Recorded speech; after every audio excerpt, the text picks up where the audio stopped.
오늘은 불의한 청지기의 위기의 말씀을 함께 나누어 보고자 합니다. 현재 세계의 인구를 조사해 보니 지금 이 세상에는 72억 명이 넘는 사람들이 살아가고 있습니다. 그런데 그 엄중한 인구 중에서 대부분의 사람들은 왜 사는지도 모른 채 이 세상을 살아가고 있습니다. 그리고 인생의 목적과 이유라고 말할 만한 것이 또한 없습니다. 또 인생의 목적이 뚜렷한 사람들 가운데서도 목적이나 이유가 올바르지 않은 경우가 종종 있습니다. 21세기를 살아가고 있는 청소년 아이들에게도 인생의 목적이란 그들에게는 불투명한 흐지부지한 상태로 살아가고 있음을 우리는 종종 볼 수 있습니다. 주일 아침에 가끔씩 아이들에게 너희들 커서 뭐가 되고 싶니? 라고 물으면 선뜻 답을 하지 못하는 아이들이 종종 있습니다.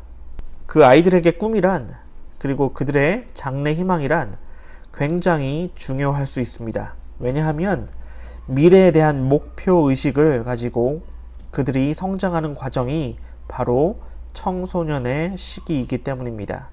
꿈이 없으면 미래가 불투명해집니다.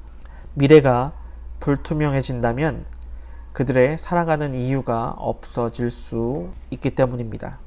이 미국의 어떤 주에서 일어났던 일인데, 지역 발전 계획의 일환으로 다목적으로 활용할 수 있는 수력 발전소를 계획할 단계가 있었습니다. 그래서 여러 곳을 물색하다가 가장 적당한 곳을 발견했다고 합니다. 그곳은 양쪽에 골짜기가 있어서 그곳을 막게 되면 훌륭한 저수지와 발전소를 만들 수 있는 곳이었습니다. 그런데 문제는 그 골짜기에 조그마한 도시가 있다는 것이었습니다. 그래서 주 당국은 먼저 보상 계획을 세워놓고 그곳 주민들에게 일일이 편지를 보내기 시작합니다. 그 편지의 내용은 다음과 같습니다. 1년 반 후에는 이 도시에 수력 발전소를 위한 댐 공사로 물에 잠기게 될 것입니다. 그 전에 모두 여러분들은 이사를 가셔야 할 것입니다.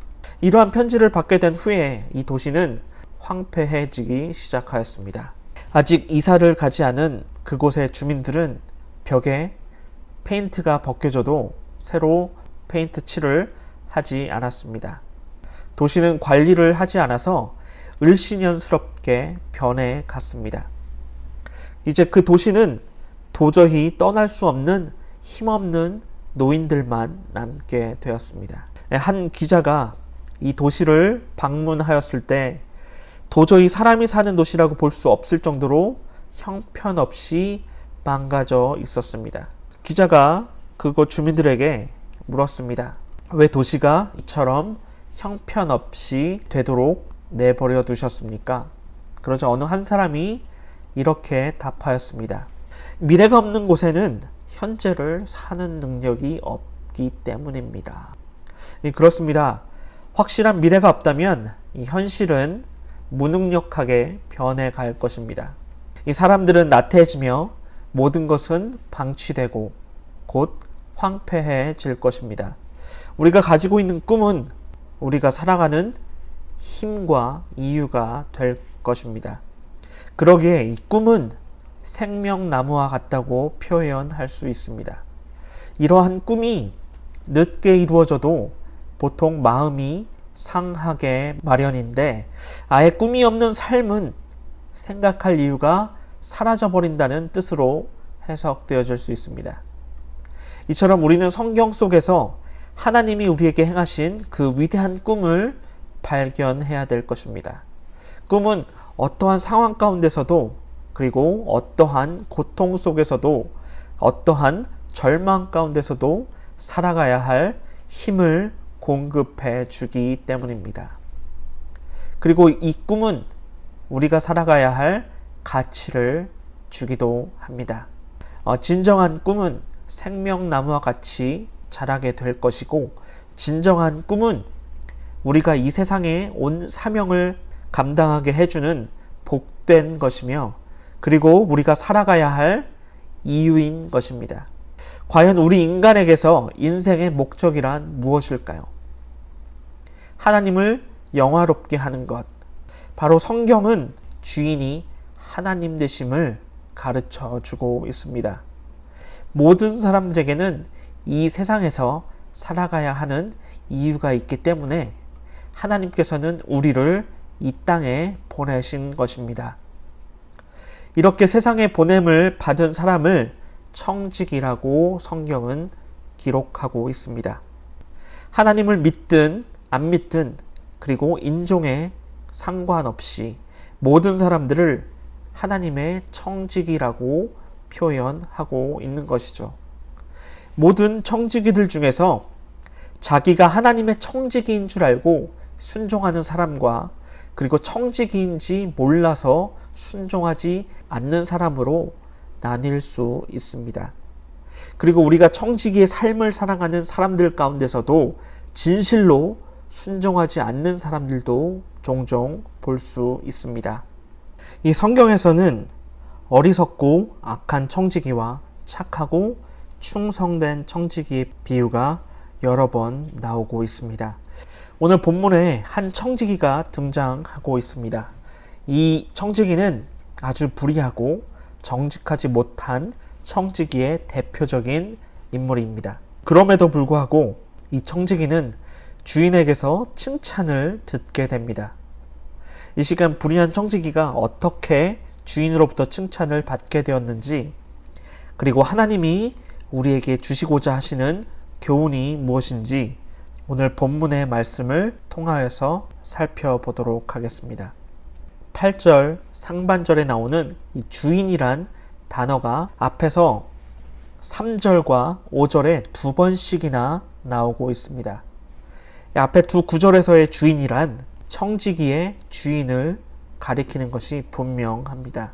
8절 상반절에 주인을 우리가 예수님으로 보게 된다면, 이 청지기의 주인은 관리 능력이 없는 그의 청지기에 대해서 아무런 꾸지람을 하지 않는 것으로 해석될 수 있기 때문에 이 정직하지 못한 청지기를 어떻게 처리하였는지에 대해서 답변을 해주지 않는다는 것이 문제가 될 수 있습니다.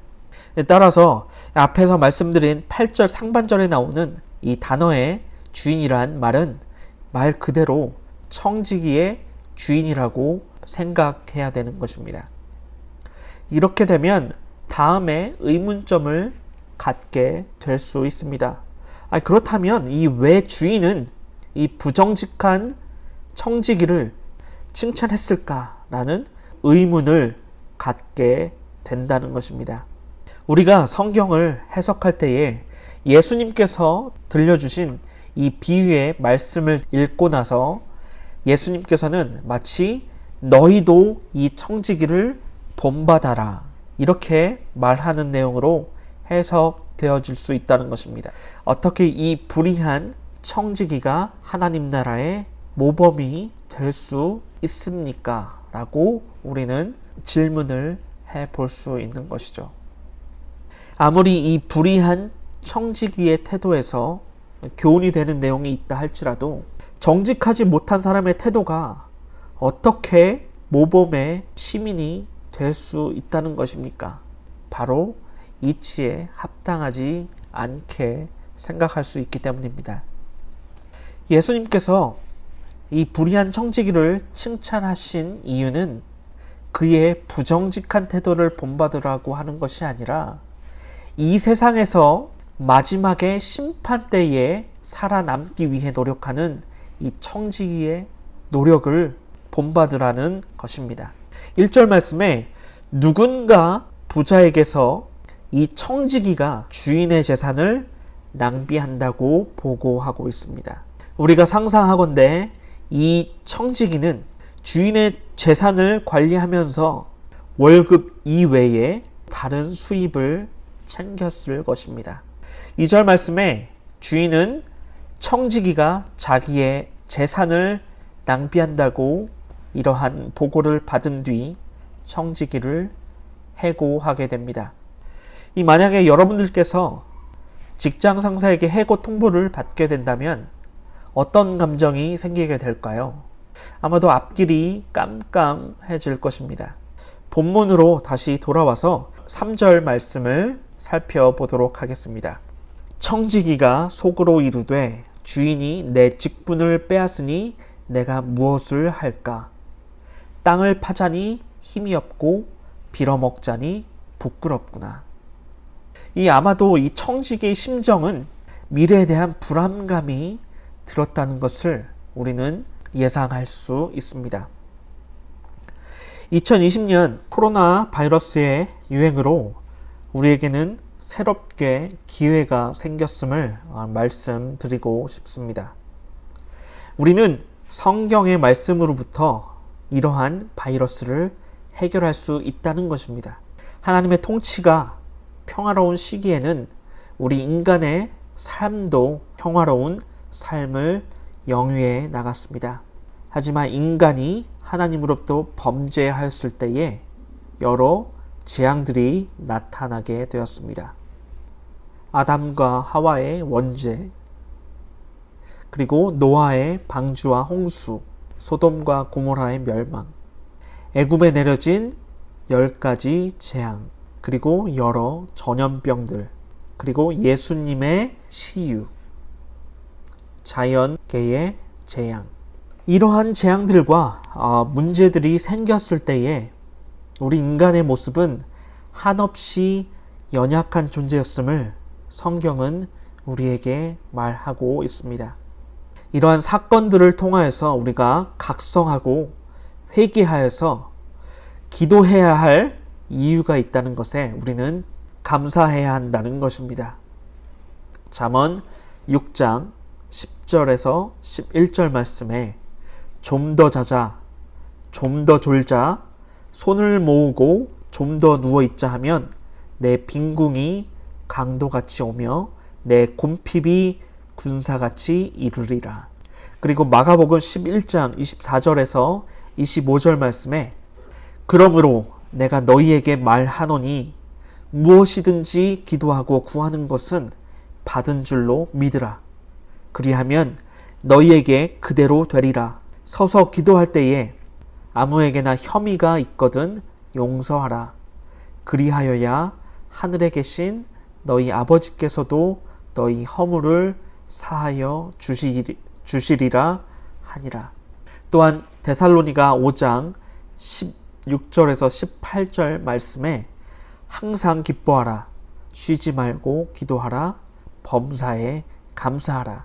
이것이 그리스도 예수 안에서 너희를 향하신 하나님의 뜻이니라. 아멘. 우리가 기도해야 하는 첫 번째 이유는 하나님의 명령이기 때문입니다. 그리고 우리가 기도해야 할 두 번째 이유는 바로 겸손함이기 때문입니다. 그러므로 하나님의 능하신 손 아래서 겸손하라. 때가 되면 너희를 높이시리라. 너희 염려를 다 주께 맡기라. 이는 그가 너희를 돌보심이라. 베드로전서 5장 6절에서 7절의 말씀입니다. 마지막으로 우리가 기도해야 할 세 번째 이유는 이 기도가 하나님과의 소통이기 때문입니다. 요한복음 10장 27절 말씀에 내 양은 내 음성을 듣고 나는 그들을 알며 그들은 나를 따르느니라. 아멘. 우리가 하나님과의 소통을 통하여서 자녀의 마음을 알기 원하시는 우리 아버지 하나님의 관계 가운데서 우리의 기도에 응답해 주시는 사랑의 음성을 들으실 때에 모든 재앙들이 사라질 테이고 하나님의 영광이 나타나게 되며 평화가 유지될 것임을 믿으시기 바랍니다. 다시 본문을 살펴보도록 하겠습니다. 주인으로부터 해고를 예상했던 이 청지기의 생각과는 반대로 이 주인은 이 불의한 청지기를 감옥으로 보내지 않습니다. 그 후에 바로 청지기는 머리를 조아리면서 생각하게 되는데 3절 말씀에 내가 땅을 파자니 힘이 없고 빌어먹자니 부끄러웠다. 이렇게 고백하고 있습니다. 이 마침 그에게는 좋은 생각이 떠오르게 되었습니다. 비록 해고를 당하였지만 아직 이 해고 소식이 동네에는 퍼지지 않았기 때문에 그의 생각을 바로 행동으로 보여주고 있습니다. 이 4절과 7절 말씀에 보시면 청지기는 서둘러서 주인에게 빚진 채무자들을 직접 부르게 됩니다. 한 사람에게는 50%를 그리고 다른 사람에게는 20%의 빚을 탕감해 주었는데 바로 이 청지기가 이렇게 할 수 있는 권한은 오직 주인에게 있는 것이지만 바로 이 청지기가 이러한 행동을 했을 때에 이러한 조치를 취하는 이유를 빚을 진 사람들에게 설명했어야 할 것입니다. 이 채무자들은 상당히 놀랐을 것입니다.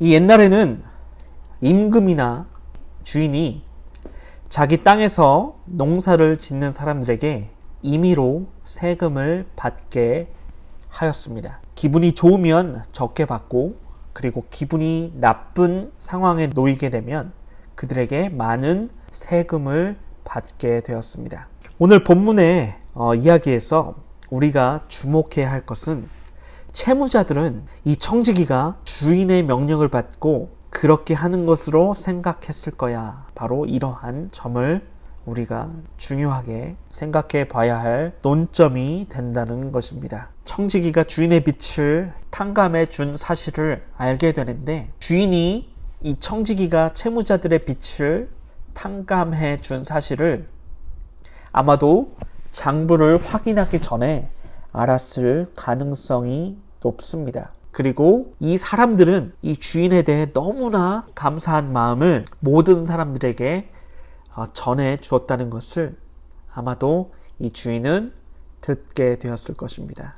이 주인이 사람들의 소문을 통하여서 자신에 대한 평판이 좋아지고 있음을 느꼈다는 것입니다. 그러나 청지기가 이 제출한 장부를 검토하고 난 뒤에 주인은 채무자들을 다 부른 뒤에 청지기가 불법으로 탕감해준 빚에 대해서 무효임을 선언할 수 있었습니다. 청지기가 해고당한 후에 바로 이러한 행동을 하였기 때문에 서류상으로 50% 그리고 20%의 빚을 탕감해 주었다는 것을 법적으로는 확인할 길이 없기 때문입니다. 마을 사람들은 청지기가 한 일이 주인을 통하여서 한 일로 알고 있었지만 그러나 이 주인은 사실을 밝히지 않은 채 그대로 두기로 결정하였습니다.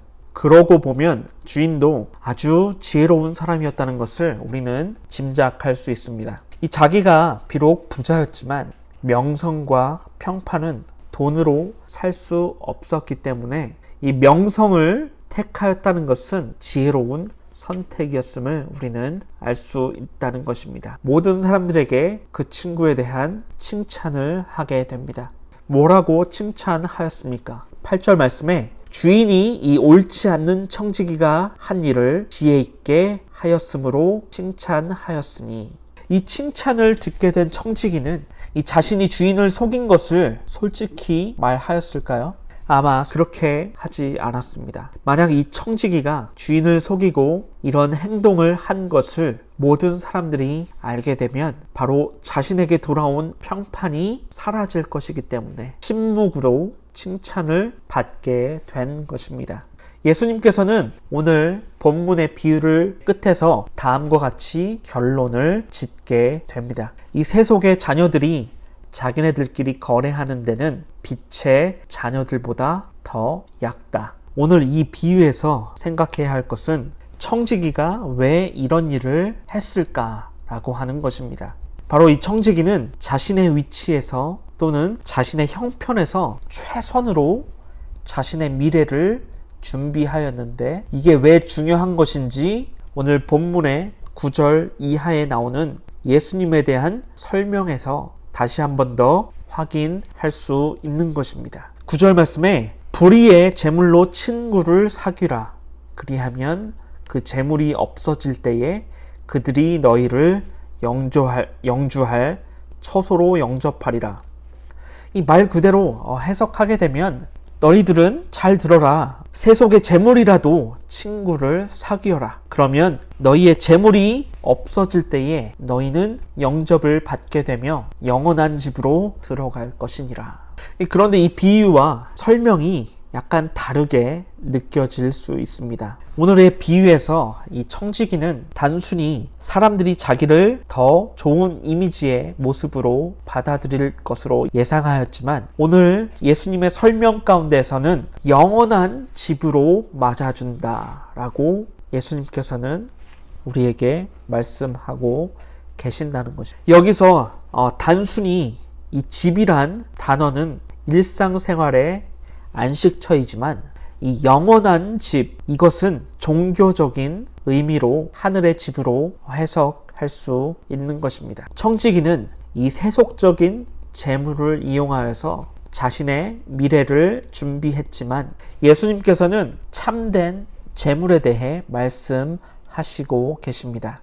예수님께서는 재물에 대한 처세수를 말씀하시는 것이 아니라 하나님과 그의 나라에 대해 말씀하시고 계시다는 것입니다. 청지기가 모든 것을 잃었을 때에 자기를 맞아줄 사람에게 최선을 다한 것처럼, 이 예수님의 제자들도 모든 것을 잃게 되었을 때에 너희를 받아주실 분에게 최선을 다해야 한다는 말씀인 것입니다. 이 청지기가 그의 자리를 잃게 되는 것은 곧 예수 그리스도의 제자들이 죽음을 맞게 된다는 의미의 표현인 것입니다. 죽음이라는 것에서 우리는 한순간에 모든 것을 잃게 됩니다. 우리가 평생 동안 노력한 모든 대상들이 물거품이 된다는 것입니다. 이런 것들이 우리의 미래를 보장해주지 못한다는 것을 예수님께서는 이 비유를 통해서 우리에게 말씀하고 계시다는 사실을 믿으시기 바랍니다. 우리 옛 속담에 호랑이는 죽어서 가죽을 남기고 사람은 죽어서 이름을 남긴다는 말이 있습니다. 우리가 곧 내려놓아야 할 것들이 어떠한 것들이 있을까요? 이 외모지상주의가 판을 치고 있는 세상 가운데 살고 있지만, 이러한 외모가 얼마나 부질없는 것인지 알만한 사람은 알고 있습니다. 사무엘상 16장 7절 말씀에 사람은 외모를 보거니와 나 여호와는 중심을 보느니라. 우리가 부여잡고 있는 것들, 즉 눈에 보이는 것들이 우리의 앞길을, 우리의 미래를 영원한 집으로 인도할 수 없습니다. 그래서 성경은 자기 집중, 자기 연민, 업적주의를 죄라고 단정하고 있습니다. 이 9절 말씀에 이 세속의 재물이라도 친구를 사귀라거나 11절 말씀에 세속의 재물에 충실해야 한다. 이러한 구절은 우리가 이해하는데 어렵게 느껴질 수 있습니다. 이 재물은 소비될 대상이지 숭배의 대상이 아님을 믿으시기 바랍니다. 이 재물에 충실해야 한다는 말씀은 곧 이 지나가야 할 재물을 그냥 지나가도록 내버려 두는 것이 올바른 크리스찬의 태도일 줄로 믿습니다. 그러나 이 재물의 의미는 단지 돈만을 가리키는 것이 아닐 줄로 믿습니다. 이 세상에서는 우리가 다루는 모든 것들을 포함하고 있습니다. 우리의 건강과 우리의 외모도 영원한 것이 아니라 한순간에 지나간다는 것입니다. 이 돈이란 것도 그 자체가 악한 것은 아닐 수 있습니다. 앞서 말씀드렸다시피 재물이 우리의 삶에 잠시 머무르게 될 때에는 진정으로 우리에게 중요한 돈의 의미를 부여할 수 있습니다. 하지만 이 재물이 진정으로 우리의 삶을 파괴시킨다면 성경은 이런 것을 가리켜서 우상숭배라고 직언하고 있습니다. 우리는 이러한 모든 것들을 각자의 위치로 돌려보내야 할 의무가 있다는 것입니다. 우리에게 중요한 것은 오늘 비유에서 예수님께서 우리에게 교훈하고 있듯이 우리가 모든 것을 잃게 됐을 때에 우리를 영접할 친구, 즉 예수 그리스도와의 참된 관계를 맺어라 한다는 것입니다. 이를 위해서 우리가 구체적으로 해야 할 일은 무엇일까요? 우리들은 예배를 잘 드리고 성경을 잘 읽으며 또한 사람들에게 덕을 끼치는 것이 아닐까 하고 생각할 수 있습니다. 이러한 경건한 생활이 아주 중요한 요소가 될 수 있지만 우리의 신앙의 목표는 아니라는 것입니다. 근본적으로 우리가 중요한 것을 아는 사람들에게 나타나는 삶의 결과이며 태도라는 것입니다. 근본적으로 우리가 중요하게 생각해야 할 것은 청지기가 그랬던 것처럼 우리가 모든 것을 잃는 그 순간에 집중하는 우리의 자세인 것입니다. 이 세상의 그 무엇도 그 누구도 우리를 지켜주거나 우리를 마주하지 못할 그 순간의 생각이 우리 마음 가운데 가득해야 할 줄로 믿습니다. 이렇게 살아가는 사람들이 매 순간의 주인이신 하나님께 모든 것을 맡긴다는 사실입니다. 현재 여러분들은 어떻게 살고 계십니까? 우리는 지금 모든 걸 잃게 될 순간을 느끼지 못한 채 살아가고 있습니다. 왜냐하면 우리가 소유하고 있는 것들이 비교적 넉넉하기 때문입니다. 지금 이 시간에 우리는 진지한 모습으로 생각해 볼 필요가 있다는 것입니다. 우리가 모든 것을 잃어버린 그 순간에 우리는 준비하는 자세를 가져야 할 것입니다. 우리의 영혼을 바로 그 순간으로 채우지 않게 되면서 우리의 영적인 삶이 과연 풍요로워질 수 있을까요?